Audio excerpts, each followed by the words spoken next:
নমস্কার, মিতালি হোম কিচেনে সবাইকে স্বাগত। প্রথমেই সয়াবিন কিছুটা পরিমাণ লবণ দিয়ে সেদ্ধ করতে বসিয়ে দিয়েছি। 5 থেকে 10 মিনিট ধরে সেদ্ধ করে নেব। আজকের রেসিপি সয়াবিনের ভর্তা। রেসিপিটি অত্যন্ত সহজ পদ্ধতিতে বানানো সম্ভব।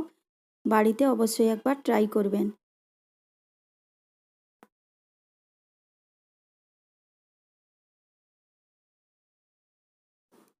সয়াবিন সেদ্ধ হয়ে গেছে, এবার একটা পাত্রে ঢেলে নেব।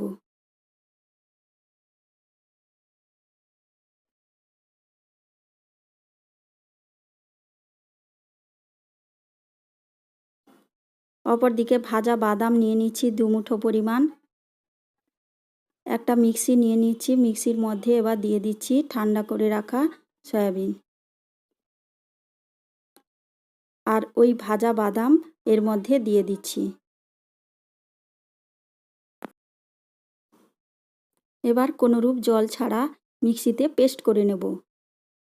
মিক্সিতে পেস্ট হয়ে গেছে, এবার কড়াইয়ের মধ্যে দিয়ে দিচ্ছি সামান্য পরিমাণ সর্ষের তেল। এর মধ্যে দিয়ে দিচ্ছি 2টো শুকনো লঙ্কা আর গোটা জিরে,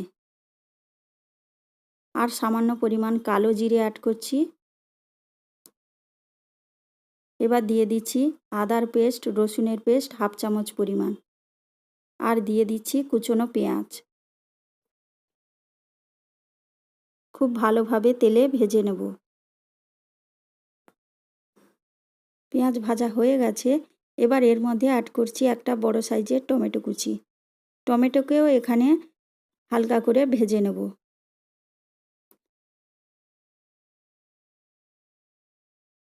টমেটো ভাজা হয়ে গেছে, এবার এর মধ্যে অ্যাড করে দিচ্ছি ওই সয়াবিন পেস্ট।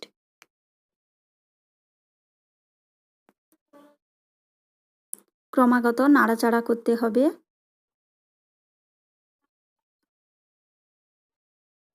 দিয়ে দিচ্ছি কাঁচা লঙ্কা কুচি।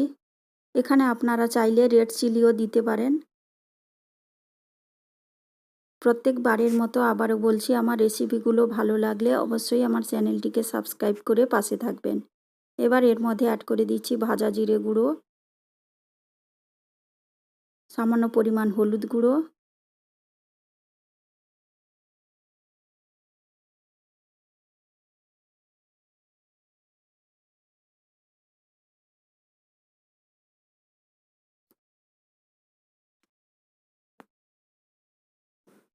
এবার এর মধ্যে অ্যাড করে দিচ্ছি গরম মশলা গুঁড়ো 1/2 চামচ পরিমাণ, দিয়ে আবারও ভালোভাবে মিশিয়ে নেব। গরম ভাতের সঙ্গে সয়াবিনের এই ভর্তা রেসিপি অসম্ভব টেস্টি লাগে। বন্ধুরা বাড়িতে অবশ্যই একবার ট্রাই করবেন। কেমন হয়েছে কমেন্টে জানাবেন, আর আমার চ্যানেলটিকে সাবস্ক্রাইব করে পাশে থাকবেন।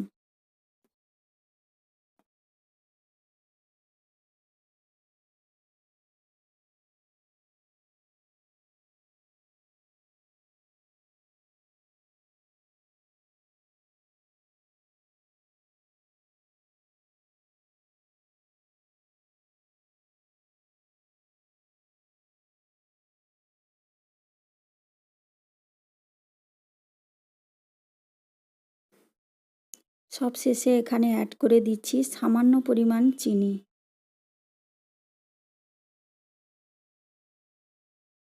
খুব ভালোভাবে আবারও মিশিয়ে নেব। এখানে আপনারা সবশেষে ঘি 1 চামচ পরিমাণ দিতেও পারেন। একদম তৈরি হয়ে গেছে সয়াবিনের ভর্তা। নমস্কার।